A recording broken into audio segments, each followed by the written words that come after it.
আমি 26শে মে ফলহারিণী অমাবস্যা। এই দিন মা শ্যামসুন্দরীকে 108টি পাতি লেবু দিয়ে পুজো দিতে হয়েছে।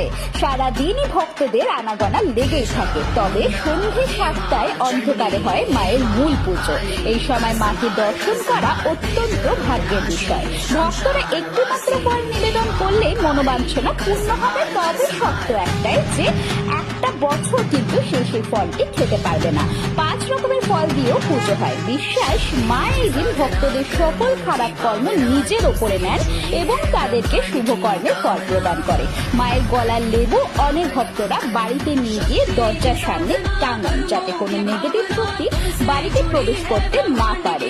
বিশ্বাস করা হয় এই লেবুর মালা মন্দিরের মুখ্য দরজার রক্ষা কবচ, যা যোগিনীদের রূপে অশুভ শক্তিকে ঠেকায়। ঠিক একইভাবে এটা বাড়িতেও কিন্তু কাজ করে। তাই 26শে মে অবশ্যই মাকে দর্শন করুন।